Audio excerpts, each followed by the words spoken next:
خالق کائنات نے قرآن مجید فرقان حمید میں ارشاد فرمایا یسألونک عن الاہلہ قل ہی مواقیت للناس والحج، کہ لوگ آپ سے چاند کے بارے میں سوال کرتے ہیں، آپ فرما دیجئے کہ یہ حج کے لیے وقت بتانے کا کام کرتا ہے۔ میں مفہوم عرض کر رہا ہوں۔ اب دیکھیں، چونکہ محرم الحرام ایک قمری سال کا مہینہ ہے اور اس کے نام سے ہی حرمت ظاہر ہو رہی ہے، محرم الحرام، اس کے اندر حرمت والا، حرمت تو اس کے اندر پائی جا رہی ہے، وہ تو نام سے ہی بالکل واضح ہے۔ اب رہی بات یہ کہ اس کے اندر اس کی اہمیت و فضیلت کیا ہے، اس پر تھوڑی سی بات کر کے پھر میں آگے چلوں گا۔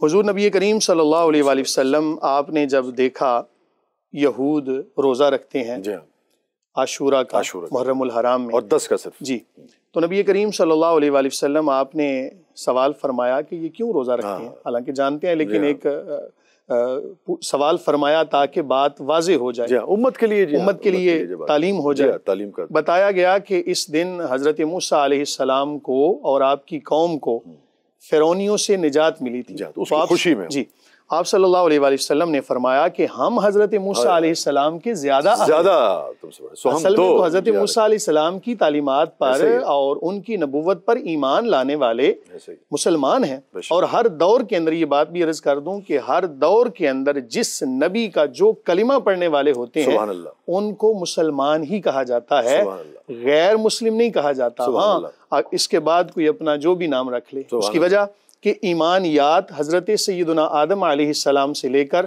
کریم آقا علیہ السلام تک تقریباً وہی ہیں۔ اللہ پر ایمان لانا، نبی کریم تمام انبیاء پر ایمان لانا، کتابوں پر ایمان لانا، مرنے کے بعد اٹھنے کا یقین، اعلیٰ حاضل قیاس، یہ ساری چیزیں حضرت آدم علیہ السلام سے لے کر اب تک وہی چلی آ رہی ہیں۔ لیکن اب آپ نے کتنا عمدہ طریقے سے بات کو آگے بڑھایا کہ اتحاد بین المسلمین تو اپنی جگہ ہے ہی، آپ تو اتحاد بین الانسانیت کی بات کر رہے ہیں۔ جہاں جہاں بھی دین آیا ہے اور اللہ کے ماننے والے ہیں، رسولوں کے ماننے والے ہیں، وہ سب آپ نے ان کو سینے سے لگانا ہے، ان کے ساتھ لے کے۔ اس کے علاوہ کوئی اپنا جو بھی نام رکھ لے، کسی نے اپنا نام یہود رکھ لیا، کسی نے نصرانی رکھ لیا، کسی نے کوئی نام رکھ لیا۔ تو تمام انبیاء کا جو دین مکمل نہیں ہوتا ہمارا تو ان کے احترام کے بغیر۔ اب دیکھیں، نبی کریم صلی اللہ علیہ وآلہ وسلم کا جو کلمہ پڑھنے والے ہیں ان کو بھی تعلیم کیا ہے کہ سابقہ تمام انبیاء کی رسالت کا اقرار کرنا کہ وہ اپنے اپنے وقت میں ان کی رسالت حق تھی۔ ایسے ہی اب ان قوموں نے اپنی تعلیمات کو بدل دیا، بھول گئے یا بگاڑ آ گیا، اپنا قصور ہے۔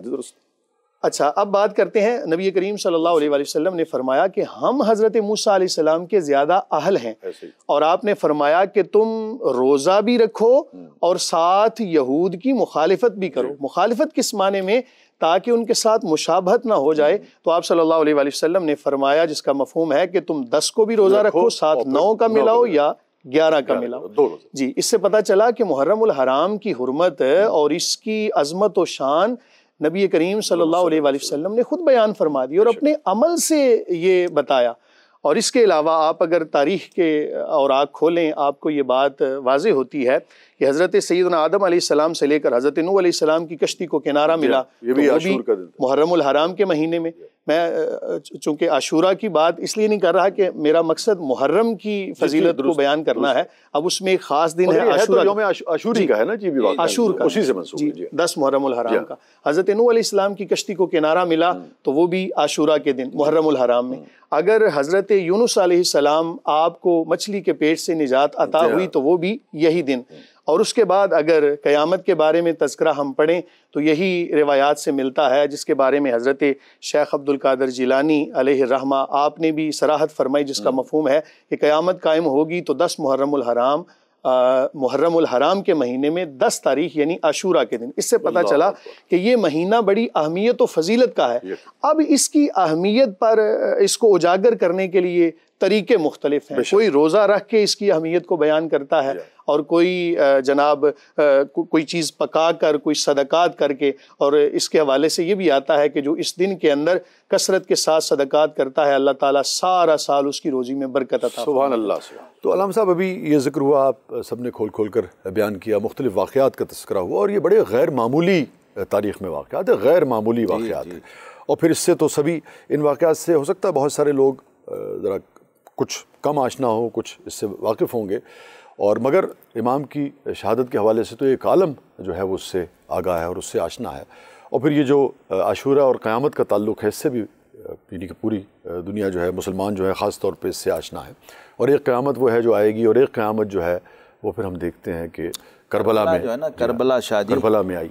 اس نے عاشورہ کی تجدید کی ہے، یوم عاشور کی، اور اس کو ایک نئی شناخت اور پہچان دی ہے واقعہ کربلا نے۔ ویسے تاریخی اہمیت تو چلی آ رہی، نہیں آپ بتائیں۔ نہیں، میں اسی سوال کو اصل میں آگے بڑھانا چاہ رہا تھا کہ وہی جو کارخانہ قدرت میں اس دن کے حوالے سے کیا وجہ ہے کہ کتنی اہمیت، اتنے بڑے واقعات جو ہے وہ ہمیں ملتے ہیں۔ میرا جو سوال ہے نا طالب علم کی حیثیت سے دین کے، وہ یہ، اور آپ دیکھیے کہ احادیث میں بھی ہمیں بار بار اس کے حوالے جو ہیں ملتے ہیں۔ آج جناب نے پہلے سے اس کو فرسی کیا، اس کا ذکر جو ہے ہمیں مختلف احادیث میں ملتا ہے۔ وہاں پہ کیا ہوگا یہ ہمیں احادیث میں ملتا ہے، یعنی کہ امام کے ساتھ کیا ہوگا یہ ہمیں احادیث میں ملتا ہے۔ مگر ہم دیکھتے ہیں کہ پہلے بہت سارے خوشی کے واقعات ملتے ہیں، مگر کربلا کے بعد پھر قیامت کا ہی ذکر ملتا ہے، قیامت کے بعد پھر قیامت ہی کا ذکر ملتا ہے۔ یہ بھی ایک تقسیم ہمیں نظر آتی ہے۔ تو یہ کیا صرف یعنی کہ اتفاقاً تو نہیں ہو سکتا؟ تیاری ہے نا جی، تیاری ہے، اس میں ایک میسج ہے۔ اللہ اکبر۔ کربلا کیا ہے؟ اسلام زندہ ہوتا ہے ہر کربلا کے بعد، قتل حسین اصل میں مرگ یزید۔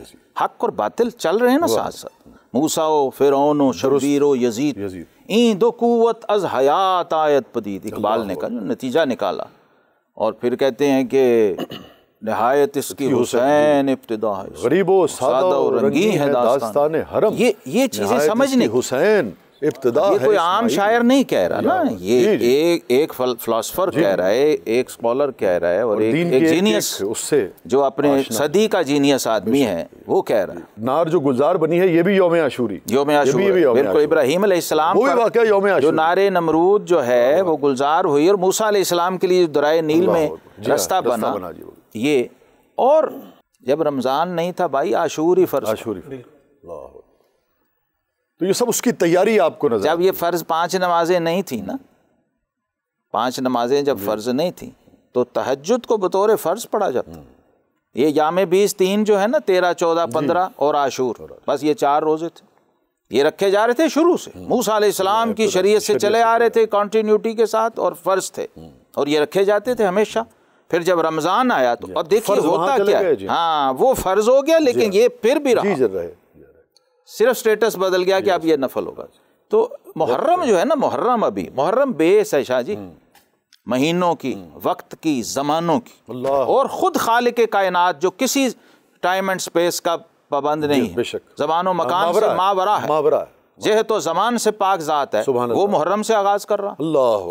اللہ صرف اینڈ ہی نہیں کر رہا، اینڈنگ ہی نہیں ہے، آغاز کائنات کا زمین و آسمان کی تخلیق کا محرم سے ہوا اور عاشورہ سے ہوا۔ اس کی اہمیت دیکھیے، آدم علیہ السلام پہلا بشر، پہلا انسان، کہ یہ بنائی ہوئی ترتیب انسانوں کی نہیں ہے، یہ خدا کی بنائی۔ یہی میں چاہ رہا ہوں کہنا کہ لوگوں تک یہ کنوے ہو جائے کہ محرم کی اہمیت اور خصوصیت جو ہے یہ خدا داد ہے۔